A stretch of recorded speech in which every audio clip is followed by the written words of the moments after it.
Hey there, welcome back. Quick question, are you a dog person or a cat person? Well, if you said cat person, you're in the majority, at least in the United States. There are approximately 94 million cats as household pets versus 90 million dogs. Globally, dogs outrank the cats as pets. But why is that? It seems like cats and their adorable little videos are everywhere. After all, the internet loves cats. Well, approximately 6% of dogs are strays, but 27% of cats are strays, pushing their global number up to a whopping 480 million. But our adorable feline companions also have claws and teeth. These little killing machines are responsible for an estimated 63 extinctions. Stevens Island has exactly 0 year-round residents. But while you may have trouble playing any game other than solitaire, you can be treated to one very powerful lighthouse, which can be seen for 18 nautical miles. It was this lighthouse that brought David Lyle to Stevens Island. And he brought Tibbles. Tibbles was a cute furball that would hang out with her lighthouse keeper for good cuddles and scratches by night as he worked. But by day, she was a killer. The Stevens Island Wren seemed like a tasty treat that was also very easy to catch.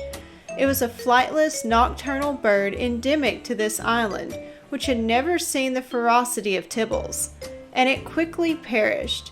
To be honest, it was easy to catch, as it slumbered on the ground during the day and it had already disappeared from the rest of New Zealand.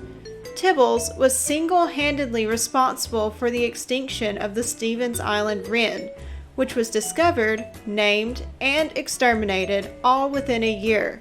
If one little kitty searching for presents for her owner can decimate an island species, what can 480 billion cats do? This is exactly the issue that ornithologists like Pete Mara are tackling. On one hand, cat videos. On the other hand, billions of dead birds, mammals, and reptiles.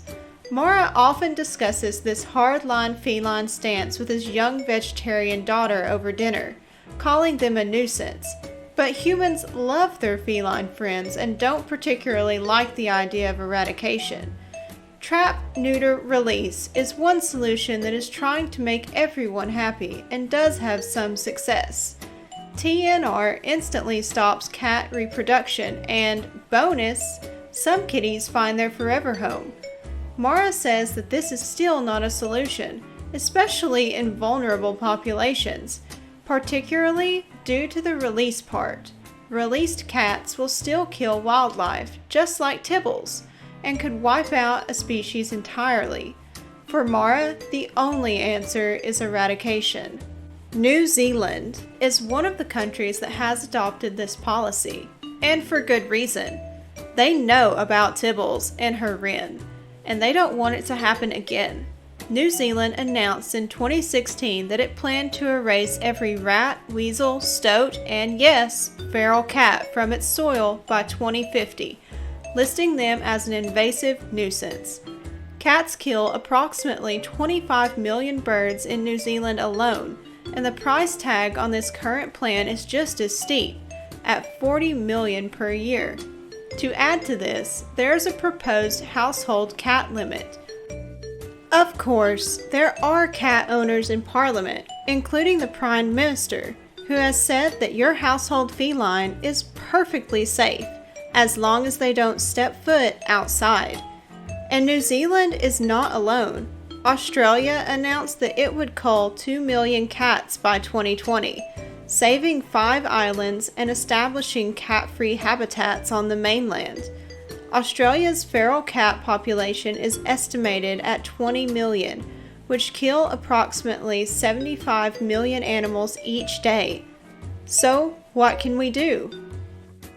What about feeding cats? Surely, if they're well fed, they won't try to kill little defenseless creatures. Well, your kitty is a sadistic creature and will actually hunt more if you feed him.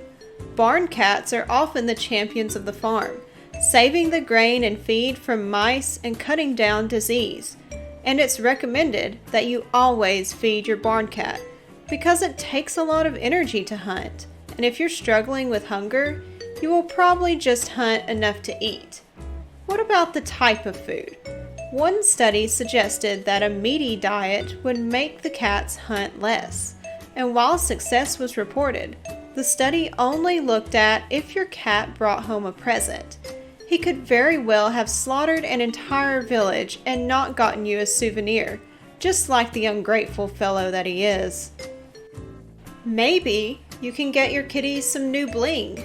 Bells and Bird Be Safe collars were tested in the same study, so they reduce presents, but not necessarily kills. Studies say it is better than nothing, but wildlife could still be harmed. So, food and accessories don't work. What's next? Well, Pete Mara's solution seems to be the only way to keep your wildlife safe and your kitty a pacifist, or as close to it as you can get. One shelter is putting this to the test. Kathy Carroll, the aptly nicknamed Cat, came to the Hawaiian island of Lanai and was overwhelmed with the number of feral cats. Invasive animals such as sheep, deer, and cats have devastated the ecosystem. Deer grazing on the island have gone so far as to cause a landslide, shutting off the island's only natural source of fresh water. Needless to say, Kat wanted to be a part of the solution. In 2009, she began spaying and neutering the feral cats, but quickly noticed what Mara predicted. The cats still killed wildlife.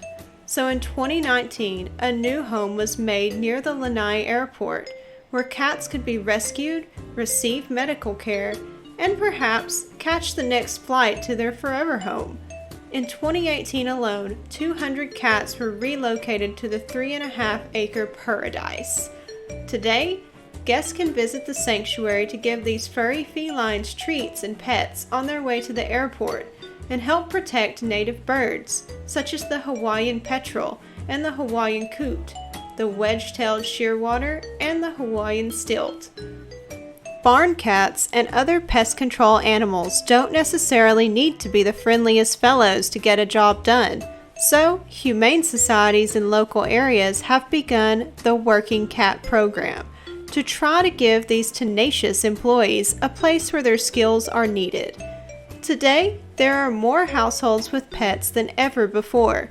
U.S. households stayed around 54% pet ownership until 2020, where it jumped to 70%. With great pet ownership comes great responsibility. Wildlife and the ecosystem are delicate things, and small things bring large consequences. While your cute, cuddly Mr. Fluffkins is a sweet little grump to you, he can greatly impact his outside world, especially on island environments that have evolved independently for millennia. So if you don't have a full-time employee, maybe keep your little serial killer indoors. Thanks for watching.